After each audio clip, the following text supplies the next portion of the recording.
first thing you do is you look at the standards.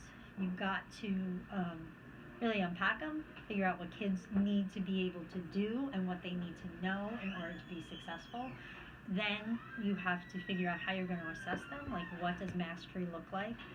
And then you have to find resources that will support you. But the bulk of my planning time goes into stage one, and looking at how I'm going to build scaffolds to get them to the place where they're actually able to be assessed on that in a way that's meaningful. So stage one allows us to create the learning targets, so we know exactly what we're looking for student achievement and student mastery, the standards.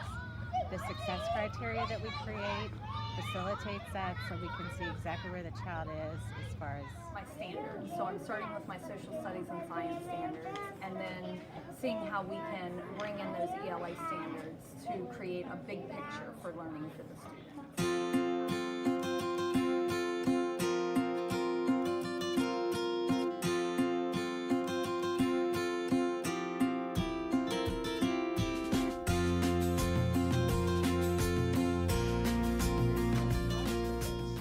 In other words, by the time that they see any task that I'm giving them to show that they have mastery or that they still need to work on a skill, there is no aha, there is no surprise, because that has driven everything that I've done with them all week. So lots of times what you'll hear, especially in small group or when you're talking with them independently, is the kids actually saying, oh, this is what we just worked on this in this passage. And that's actually what you want to have happen.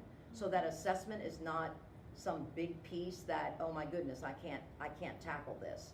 There may be a piece in this where I say to Mrs. Reed, I still need some support here, but there should be a lot of pieces where kids are saying, I got this, because this is what we have been working on leading up to this the whole time. Be very focused and very purposeful. I need to know exactly what I want the students to learn, and they also need to be a part of that and be a role in that. They also have to show that they know what they are learning. And I do that by developing success criteria. A lot of times it is student-created success criteria, that these are the steps that we're going to use in order to get to the product. I think of that. Planning is to build that gradual release from the read aloud all the way down to independent reading, and where they're independently using those skills that I've showed them in a read aloud. We've practiced together in a shared reading. I've guided them through in a guided group, and then finally that they're transferring it into their independence in their independent reading and their look-fors that we work on in independent reading.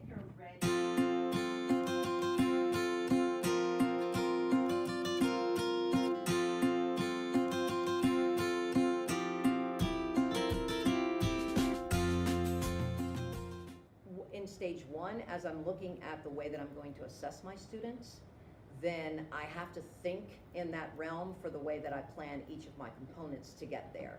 So it's kind of like a roadmap. I'm looking at what's the best route to take to get them to what I want them to be able to do in stage one. And that also requires lots of different data points. Some of those might be formative. There's always a summative at some point, but the formative then is what drives and what changes my planning sometimes day to day.